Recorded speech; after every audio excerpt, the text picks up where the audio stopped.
YouTube fam, what's going on? First and foremost, I want to say thank you so much for 100K subscribers. It's really a blessing. I want to thank you guys so much from the bottom of my heart. Today we got another haircut tutorial. Today we're doing a low drop fade. Starting off with our trimmers, you already know, setting our base guideline, starting almost at the tempo and dropping it a little bit low in the back.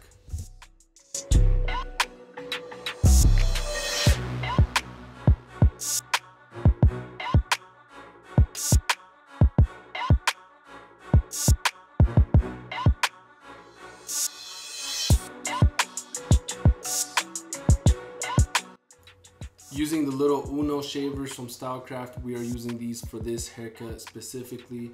These are perfect for low fades, tapers. You could use them on mid fades and high fades, but that would just be overworking them. And I feel like these ones are perfect for this type of haircut because it goes around the ear perfectly. So if you guys are interested in these, I will have a discount code in the description down below.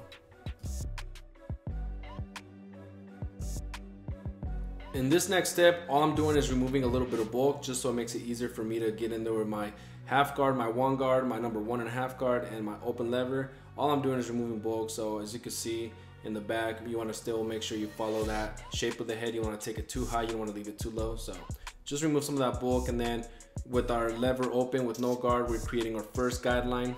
We're taking this about a 1/2 inch high because we're trying to make a tight fade, not necessarily a super high fade. So once we get that, we're gonna go back and open and close and just get rid of that line right there.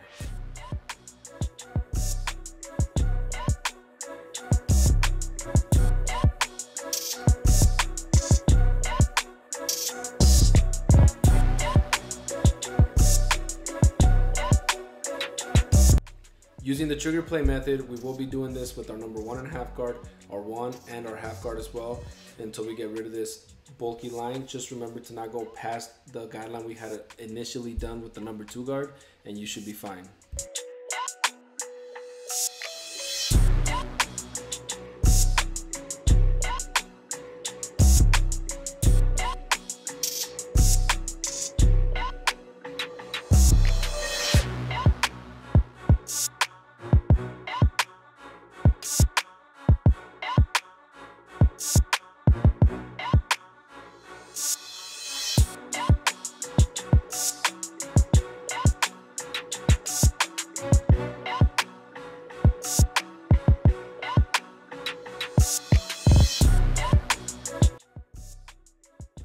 For this next step, you want to make sure you get your hair nice and saturated, just so you can be able to part with ease the hair that you're going to cut with clipper over comb and the long hair that you're going to cut with shears.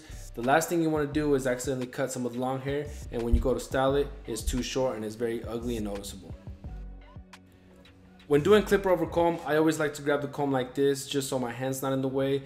And when you are going to cut, you want to make sure that comb is elevated at about a 45-degree angle. You don't want to dig in too much because you don't want to dig in some nasty holes in there and mess up your beautiful fade that you got going on. Once you're done with the clipper over comb, you're going to go back with your 2 or your 3 guard and just kind of flick out. At this point, you're not really looking to make a guideline. You're just looking to flick out and kind of make that blend tie in together.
When cutting hair on top with scissors or shears, whatever you want to call them, the method I've learned works best for me is when you part it in the mohawk section.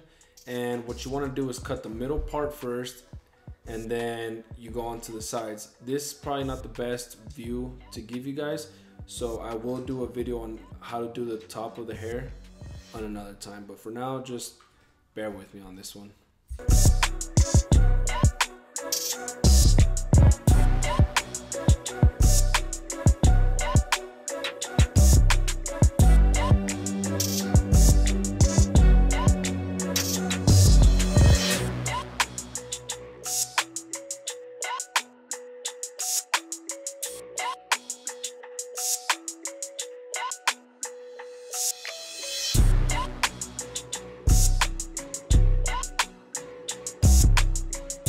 In order to get a good hairstyle here, we need to blow dry it.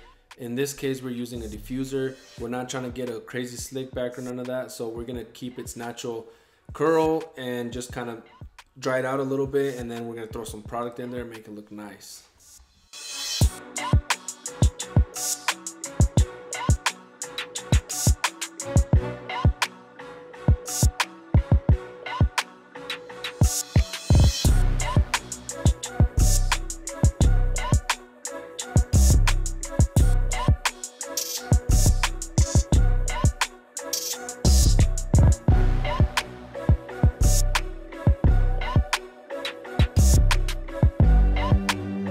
If you did make it to the end of the video, I really appreciate y'all, man. We just hit 100K subscribers on here. So if you guys have any questions, feel free to comment down below. If not, please hit that subscribe, hit that like button, and here's a little clip of the before video.